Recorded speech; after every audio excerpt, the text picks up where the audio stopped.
This is Redefining, a podcast where youth turn conversation into civic action. From studios to your communities to the policies that shape our future. We break down complex topics and open dialogues that inform, reflect, and influence decisions. Redefining, a podcast. Voices into action, ideas into change.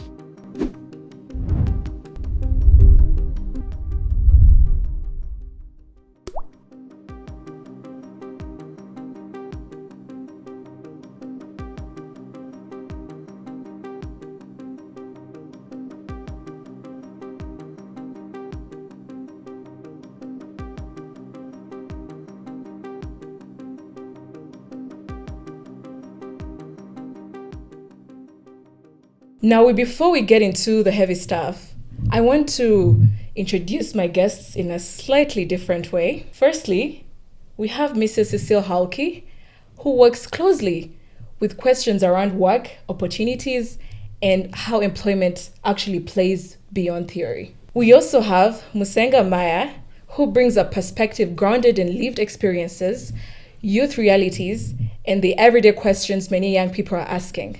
And finally, Mr. Kamala Joachim, who approaches the conversation with a very critical eye, questioning assumptions, narratives, and where responsibility actually lies. So this won't be a pan of agreement, it's a conversation of perspectives. Now, Miss Maya, before we go any further, I want to ask you something very simple.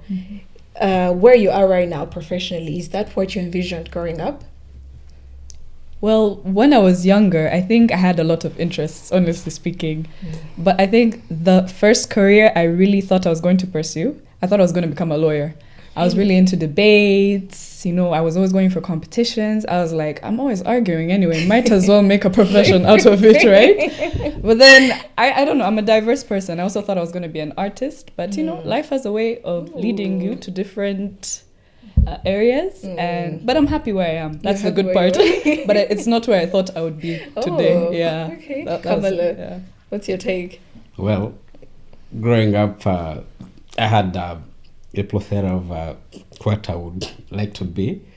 I come from a farming family, and so probably where you come from, your family always influences the path you would take career-wise. So initially I thought probably I would be a big farmer in Uganda, and later on my father liked politics, and so politicians always come and sleep at our home during election campaigns, and at some point I picked interest in politics, so probably be another DC somewhere in Uganda or be a lawyer, so it was huge for me. So you have a lawyer and but, a farmer. Then when I was getting to that age of understanding, I thought I would be a DJ. Yeah. Oh. But well, we have two artists in the room. Huh? I thought I would be a DJ, but life goes on, and then I go to school. I probably thought I'd be mass communication, and after I found myself doing social work, and the trend is different. Probably now I'm into AI policy and research, and I think that's the best. So I didn't have a clear path when I was growing up. Yeah. So Maya, when you thought of artists, did you think you'd be in the same line of being a DJ? Oh, not a DJ for sure. I was more acting, singing. I was theater. That was my not. Okay. Yes, so now let's get into the real stuff today. We all know this has been a trending topic online, as we've been seeing on Twitter, following the trends. Youth unemployment, the sensationalism when it comes to the terms people use to address this big problem we have today in society. I want to start with Mrs. Cecile. When someone says youth unemployment, what's the first thing that comes to mind? Youth unemployment. I think the first thing that comes to my mind is a young person, stranded somewhere, frustrated, probably depressed, after being so hopeful to get a job immediately after school. He has not gotten one. That's what I think of. That's what you think. Maya, do you relate? Have you related at any point in your life? Of course. I I definitely agree with the definition. But for me, I'm seeing someone who's also actively searching. I'm seeing that struggle of actively looking for something, but landing on closed doors after all your attempts have been made. That's what I'm thinking unemployment is. When you are doing all that you can, but sometimes the ball is not in your court and opportunities are not coming your way. Kamala, I think you do agree with Maya. Do you disagree? Somehow I agree. I see someone who is not earning an income, and probably if you can't get off for your basic needs, and you can't pay your rent bills, you can't pay. I mean, that's for me is unemployment. Okay, so I think we've also seen one recurring theme and one recurring topic that comes when we talk about youth employment, unemployment, and youth unemployment simultaneously. I think one thing that often comes about is the skills gap, and is that true, or is it just an excuse people are using? Well, to a certain extent, it's true. But to be fair to the youth, it's not. Because if you allow me to get deeper, I think, yes, we have certain category of youth who are really good at what they're doing, but we also have others who, you wonder how they even graduated, So when you say a gap, yes and no. To some extent, it is going to be an excuse when probably you're overwhelmed with, let's say, people who are working with you, and either you don't have enough budget, they're costing you, and you don't have enough budget to cover for that. And yes, when you think you're employing the right person and this person doesn't perform to your expectation. Okay. Actually, still on the skills versus labor market reality, I think one document we've seen in circulation that has been put in place since 2024 to 2029 is the National Employment and Skills Strategy.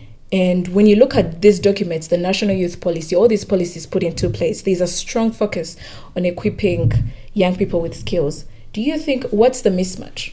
Okay, personally, I think, like you said, there's so many policies and structures in place currently. Like you said, there's the National Employment and Skills Strategy, there's the National Youth Policy, there's the NST2 itself currently, there's a Vision 2050, there's so many structures, there's a Skill Development Fund, they're reforming the TVET systems. Basically, as you can see, there's so many structures set in place on emphasizing that the youth actually have skills that try to meet the labor market. Let me point a finger at reality. Imagine somebody graduates, right? They've finished school, they've been educated, and then all of a sudden they're being told you need at least 2 years of experience, okay, in order to pursue a job, right? And then you're like, I have the skills from my academic preparation. I have my skills from maybe technical vocational schools or whatever. But then, okay, maybe technical vocations, they're lucky because they're immediately integrated into the market. That's the good part. But what about one who has the academic capacity, but is still met with a barrier on entry? That's one. And then two, there are already structures that are supporting you to be out there. They're consistently enabling you to be the person that the market requires. Why don't there's a mismatch. Now that doesn't make sense. There's everything in place for you to be who you need to be. But at the same time, when you're faced with reality, why are they slammed doors? It doesn't make sense. So, actually, to supplement what you're saying, I think a good question came out of your analysis. Do you think the education in Rwanda reflects current and emerging labor market demands, and are youth equipped with those skills that employers actually seek? I'm glad the recruitment strategy today is changing. We have an issue of generational gap, and that creates a gap of understanding. 2 generations, extreme ends, and that generational gap requires us, the recruiters, the employers, to look at employment differently. So, education, yes, you're well educated, But it's not all about education most of the time, right? Because when you're recruiting today, you look at not only a polished CV, but you need to look at the right attitude. Because the right attitude will allow the young professionals to learn. It allows them to switch, like Kamara and Maya said earlier. They expect it to be this, and they become this. So when you reach at a workplace, are you willing to learn what is available, or you want to stick on your papers? But Cecile, actually, very good point. But how do we measure willingness to learn? Attitude. I know you've said We the have right the right attitude, attitude and wrong attitude. I give you a task and you're like, this is not even supposed to be my job. Why am I doing this? So that's after employment. That's after you're employed. Even before. Because if we go back to the trending lady, someone mentioned, I don't know if it's true, someone said if she was offered a job, but she thought it wasn't to her standards. Okay. You see? And that takes me back to, to questioning. If you're looking for a soft job, if you have set a standard of the job you're looking for, are you even having a right attitude, at least for someone to give you the entry point? Yes. That's a very good point. Thank you so much. Just to, Kamala has something to put that in context, I believe people always have the attitude, but somehow they like entry points, as you say. But again, it's good that the government of Rwanda has strategies. For example, they have the National Internship Program. So probably from such initiatives, you would give these people soft skills, mentor them to have the right skills. Again, it brings me back to the question where these strategies are there, but how often are they being actualized? Because that lady would be helped, to get an internship opportunity, and they develop these, soft skills and communication skills, and probably their attitude will be different. So I think both the government and companies willing to offer internship opportunities shouldn't work in silos, and probably the government should put incentives, to support these organizations so that they can mentor these young people to have the right attitudes. But I think if I jump in, I think the government is doing everything possible. Yes, I said that. Yeah. And giving incentives. Yes, if you register with RDB, definitely there is a little facilitation, but at least we should be grateful it's available. Yes, I say that. But again, you can't take in everyone, every graduate. We don't have enough institution for that. So we need resources to make sure that we create enough jobs for everyone at least to go through the internship, to be accepted by every institution that is ready to mentor. So, as I'm asking you now, well, the government's doing a good job. So what are the companies doing in civil society? Well, the government has done its job. So what's the private sector doing, or the civil society, to make sure that these young people on board?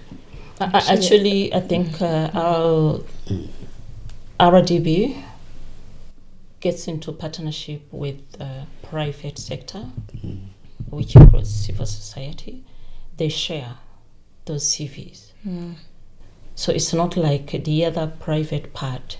I mean, the private sector is dormant. No, they receive them from the government channel.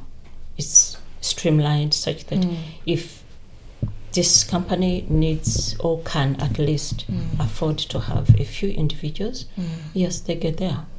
Okay, thank you so much. And back to a point Maya made in the beginning, backed by I think what Mrs. Cecile talked about, is when she thinks about someone that's unemployed, that's someone that has been looking for these opportunities left and right, but knocking. Sometimes there's a saying that if you get a no, you're knocking on the wrong door, but unfortunately, sometimes it doesn't apply to the reality on ground. Now, I want us to talk about the emotional aspect of it, the psychological aspect of it, the toll that takes people have due to like this prolonged job seeking, and how often is this dimension acknowledged in employment policies? Well, of course, I'm not going to sit here and speak for every employer, but probably what I can do is to call for that awareness. I think mental wellness is becoming a reality. It's real. We live with it. Now, when we go back to the youth, if I link it to the generational gaps, there is always a fight between the two. I'm quite sure the youth are frustrated. Mentally, they're not doing okay because of many things. You graduate. Your parents expect a lot from you. You have personal expectations which are not met yet. You knock on every door, 1 year, 2 years. And I think the other generation keeps on pushing you even beyond. Nobody realizes that you have tried. If you're unlucky, your parents will say you're not trying enough. And unfortunately, probably they're not even giving you even an idea. Do this. Try this. You see? Kamala, what do you think about what Mrs. Cecil just said?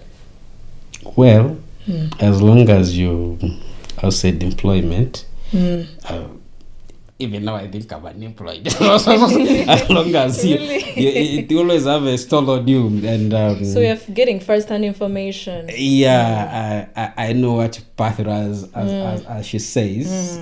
Not if your parents will even say probably you're unserious, at least in Ugandan context, and even your sibling they'll say you're unserious. Just probably maybe you're begging money from them, and you will be a burden to them because you want transport and what have you. Yes. Yeah, so I understand, and that brings mental health issues. At some point you could even say, let me give up on my family because they don't understand who I am. Yeah, so I understand, and it's common, at least in Kampala, people run away from their villages to the city because they lack a support system. Yeah, even from their families. Yeah. Okay. So thank you so much. We're going to have a little quick break. We're going to have a segment of either we agree or disagree on a certain topic I'll bring at hand. So the first one, I think I'll pose it to Mr. Kamala. Grades get you hired. Agree or disagree? Sorry? Grades get you hired. High grades get you hired. No. You're supposed to agree or disagree? I disagree. You disagree. Okay, we'll get into that later. Mrs. Cecile, a very tough one. Connections beat qualifications. Agree or disagree? I agree. You agree. And then back to you, Miss Maya. Young people are asking for too much. Do you agree or Disagree. Disagree? Point blank period. Disagree. Okay. I'm sorry. And then to Mr. Kamala, do you think employers want experience, not potential? At most, they want experience and They forget about potential. Oh, really? Yeah. Okay.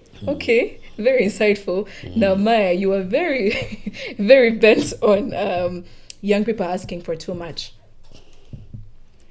I don't think to be employed, is that a lot? To have a decent living? That's bare minimum. Yeah, sure. Really? We're literally asking for a fighting chance to have a better life. It's not a lot. Like, if you're caught up in a situation, you've graduated, you've done your part, you actually did the work, right? You went to school, you did as you were told, and they used to even give you these quotes when you're younger. Education is the what? The key. The key to success. Yeah. You've been educated. Are we successful? Are we opening the wrong doors? We have the wrong keys. That's a very distraught thought to have, to know that I did everything in my capacity to do what I need to do, to get where I need to get. And all of a sudden, what I was told to do does not even get me where I need to get. You're not asking for too much. I think there needs to be compromise somewhere. Yeah, that's all. Can I jump in? Am I allowed to jump in? When you say you're asking a lot, in which context? In the context of, I think, even the context of the discussion we had prior. Now, if I go back to Maya, I think we need to understand both sides. So now that takes me back to the attitude. The right attitude. The right attitude. You see? Because even accepting to do that will help you to get into workplace and be free to accept at least, I don't want to say any offer, to get an entry point offer. Okay. Yeah, chip in. I don't want to chip in, like I was saying, attitude. It's a good point you're making. So what makes it someone in your house reach at that level? They can't wash your car. Probably they can't do house chairs. And they're unemployed. Again, don't you think that attitude development also starts with family? Because probably you would have born that kid in that way. And so they are comfortable with whatever they're doing. And of course, that reflects in their future, probably in employment or whatever life they're I totally agree with you on that. I totally agree with you on that. And that's why I said we have two generations fighting and no one wants to turn back and say, let's see how to fill this gap. Absolutely. Yes. It is all about mentorship. If I didn't mentor you to have a right attitude, then I don't expect you to give me the right attitude. Okay. So on the point of responsibility and collective accountability, because I think now it's even getting out of institutions, governments, the youth, and also the family involved, what would youth-centered accountability look like if institutions were evaluated based on employment outcomes, not just policies produced? What would that look like? Youth-centered accountability. Yeah, it's more in the aspect of since usually youth unemployment is evaluated on the basis of this person, Maya has no job, Kamala has no job. So let's do the statistics. Let's round it up. What if it was more centered on employment outcomes and not just all these policies they put in place? Like, for example, the Nest talks about producing, I think, 1.25 million jobs by the end of 2029. So what if that responsibility was now borne by the employment outcomes on the employer's side? Again, that's you can't just leave that to the employers, because the employers can't know how many graduates will be churned in a year. So that needs time. For sure, you can't predict that. Yeah, in my own view, you can't predict that, and I don't know whether employers can. I don't know. Again, it gets back to government probably to do those projections. Okay. But it's just a tough one, yeah. Okay. So a recurring thing was depression, fatigue too. Sorry, I dwell on that a lot because I think it's an issue that it's basically a ghost issue when we talk about unemployment. So at what point does asking young people to be resilient become a way of excusing institutional inaction or policy gaps? Like, be resilient. Look for the job. You're not trying hard enough. How can you give up after a month? I think resilience is continuous. It's continuous. Yeah, you can always be resilient with life. Well, life is tough, but you should keep on. Yeah, you should keep on. I can be a man. I can tell you.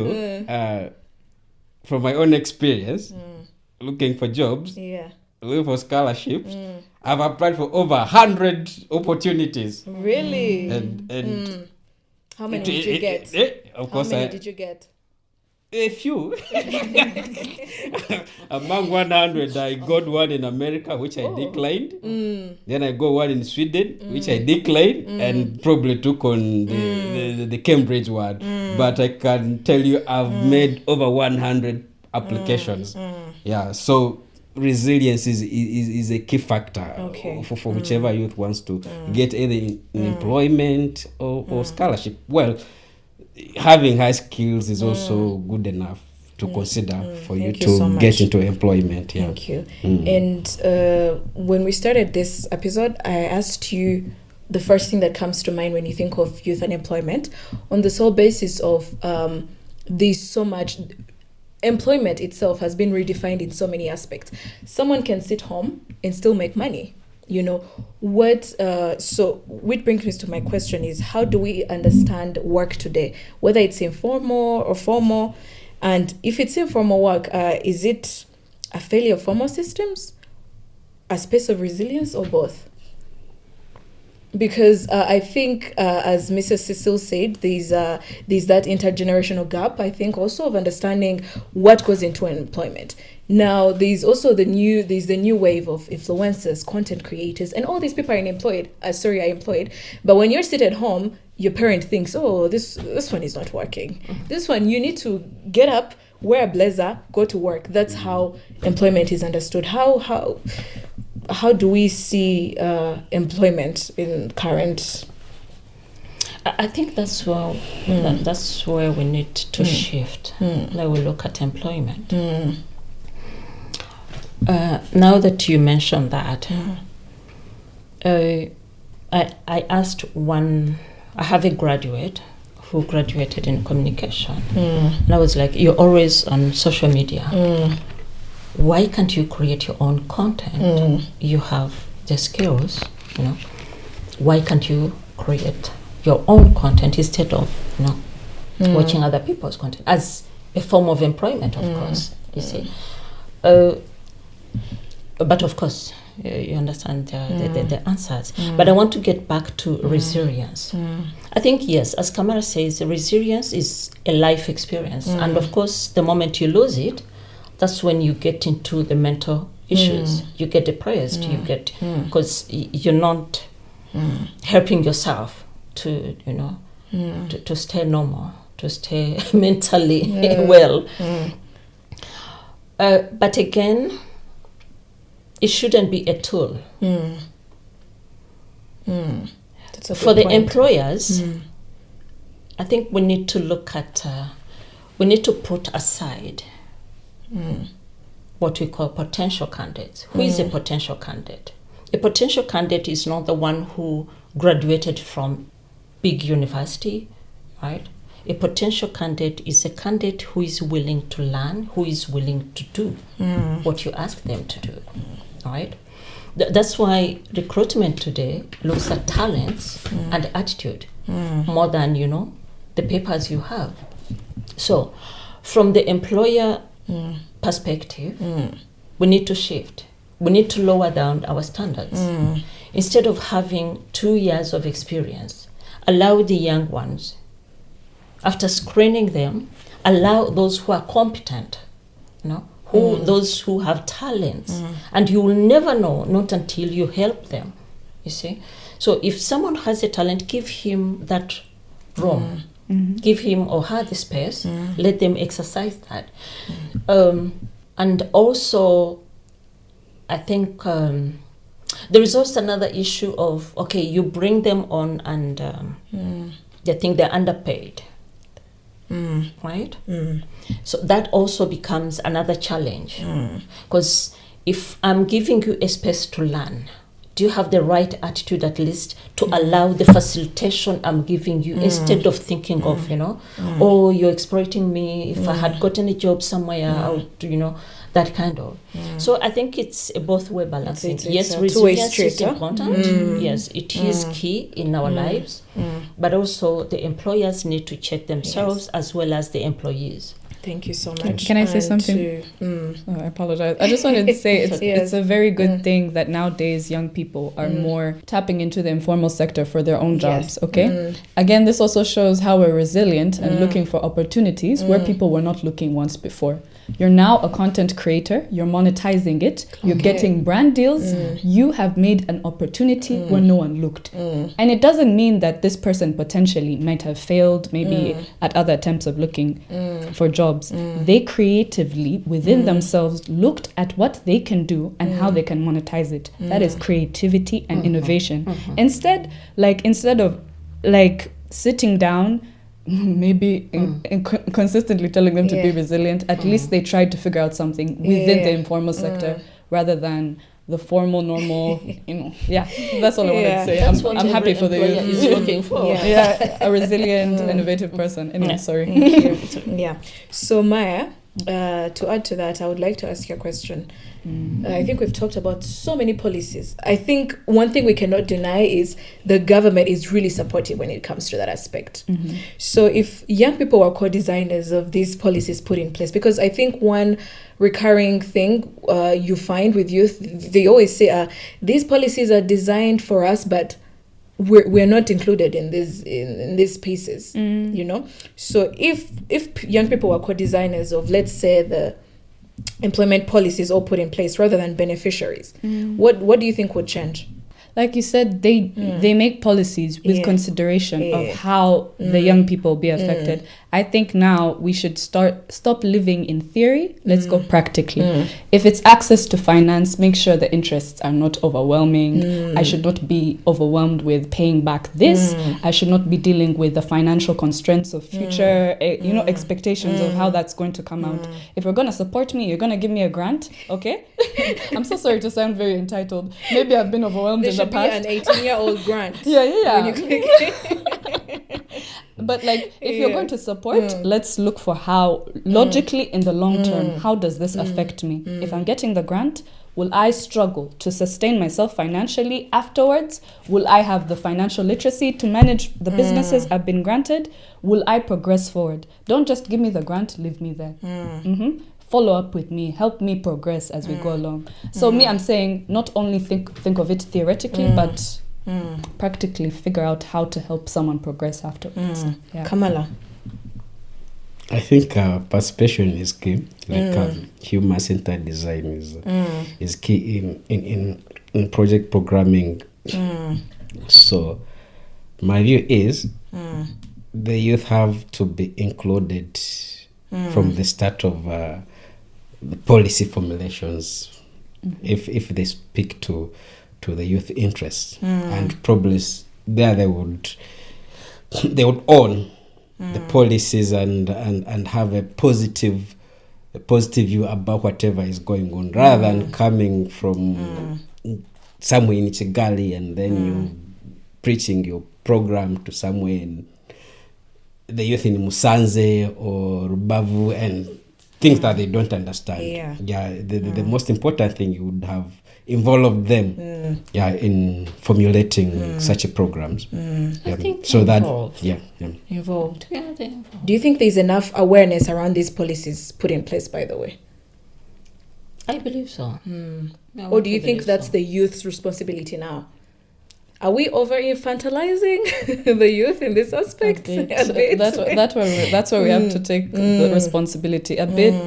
The policies are there, the structures are there. There's a lot being done to actually emphasize that youth make it. There are a lot of programs to emphasize on skills. However, I don't think the awareness of the youth is where it should be. They should be more involved into looking for these opportunities. So this was very insightful. We'll end it with just one thing. I want you to say in maybe 2 to 3 words, youth unemployment exists because... Structural gaps, I don't know. Structural gaps? There are many factors. You can't blame it on one thing. Yeah. It's either institutional, individual, whatever. But there are quite many factors. Cecile, 2 to 3 words? I think it's we have a number of factors. It's not just a blame to one person. The government is doing everything. The society is doing everything, and the youth are trying so hard. So there is no one to blame for that. But we need to sit together, strategize or re-strategize, and see how we can cover that gap. Okay.